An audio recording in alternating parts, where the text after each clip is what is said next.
He jumped out of a plane with $200,000 he stole as ransom and has never been seen since.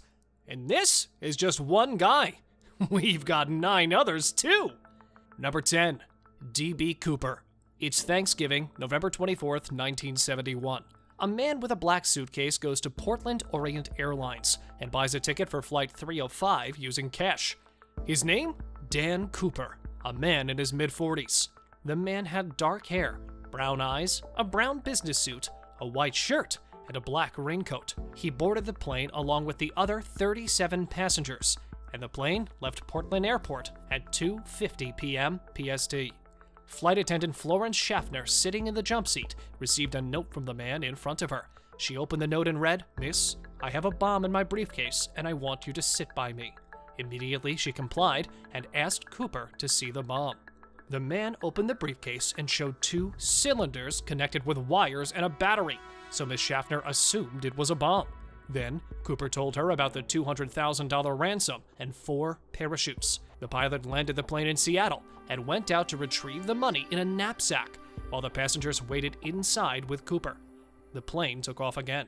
30 minutes into the flight, D.B. Cooper took the parachutes, opened the aft door, deployed the staircase, and jumped. No one has ever seen or heard from him since. Number 9. Ben Stahl Thieves. This is Ben Stahl. He's an artist and author. Rising to prominence in the 50s, the Catholic press commissioned 15 paintings. Each painting represented one of the 14 Stations of the Cross, and the 15th one was titled The Resurrection. Each oil painting was drawn on canvas 6 by 9 feet. After completing the paintings, one of them, The Moment of Silent Prayer, was displayed at Chicago's Convention Center. In 1967, a fire broke out, but for some reason, the painting survived. As a celebrated artist, Stahl wanted to open a museum. All of his life savings went to building the Museum of the Cross, which he opened in November 1966. Among his other works, the museum displayed the 15 paintings he completed for the Catholic press.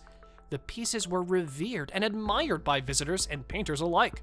However, just 2 years after the opening of the museum, every single painting displayed in the museum disappeared. The only one left was The Moment of Silent Prayer, the same painting that survived a fire 2 years previously. The artist dubbed it a miracle picture, but the thieves haven't been found since. Number 8. Roberto Solis. This is Heather Tallchief. She was an armored car driver in Vegas. On October 1st, 1993, as she was loading the ATMs, she disappeared along with the armored vehicle. Upon further investigation, the police found out that she had been in a relationship with an ex-thief and murderer, Roberto Solis. They planned the heist for a long time, and once the money was stolen, they boarded a private plane in Colorado. They hid for 15 years, but Heather surrendered in 2005. She served 63 months in prison, but Solis is yet to be tracked down. Number 7. Lord Lucan. Richard Bingham, the 7th Earl of Lucan, belonged to the class of British nobility and lived in the wealthy Belgravia neighborhood of London. He was married to Veronica Duncan, who later became Countess Lucan. However, their marriage wasn't very good. They separated in 1972, and for 2 years, they fought over the custody of their children. Having had enough, Lord Lucan went home one November night and bloodied his wife's head while murdering their nanny.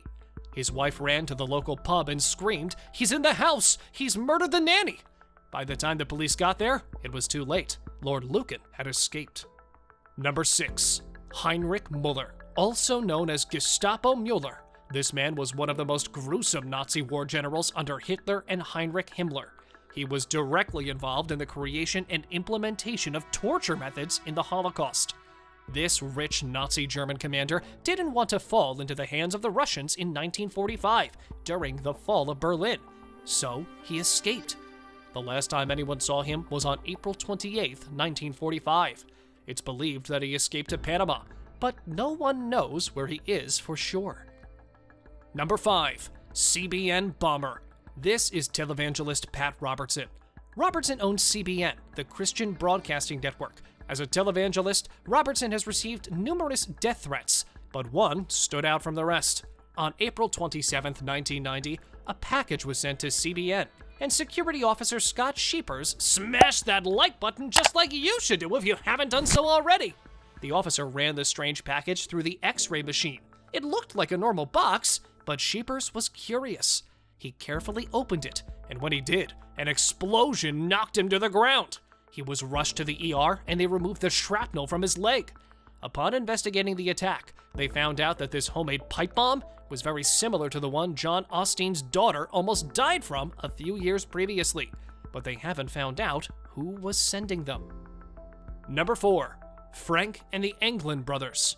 It's a story about 3 people that escaped from the inescapable island prison known as Alcatraz.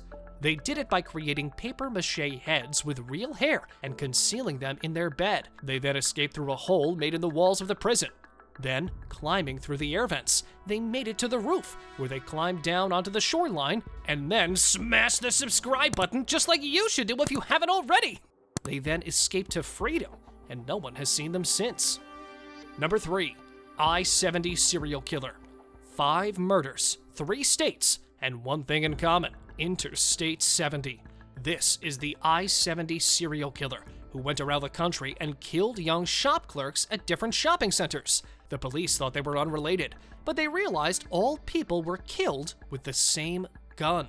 The only reason we have a sketch of him is because of the killer's last murder in Woodson Village Shopping Center in Missouri, where the store clerk nearby saw him climb the embankment, get on I-70, and disappeared forever. Number 2. Robert Heim. Physician at the Mauthausen concentration camp during World War II, Robert Heim was behind some of the vilest experiments conducted on the Jewish prisoners at the camp. When the war ended, he was captured by American fighters. They released him shortly after, and he worked as a gynecologist in Germany until 1962. That year, he found out that the US authorities were looking for him. Shortly after hearing this, he disappeared off the face of the earth. Some say he spent the rest of his life in Egypt, while others think he died in Latin America. Number 1. The Pink Panthers. This Serbian gang of jewel thieves is thought to have stolen between $500 million and $1 billion worth of jewelry and gems. The Pink Panthers is an organization believed to consist of 800 members, stealing from a total of 120 stores in 20 countries across the world. The reason they are so successful and so popular is largely due to their attention to detail. For example, they once stole $100 million worth of jewelry dressed up as women. They drove 2 limousines through a Dubai mall and stole 8 million British pounds in gems. They even stole a $500,000 diamond from a jeweler by hiding it in a jar of facial cream. You'll love these videos next!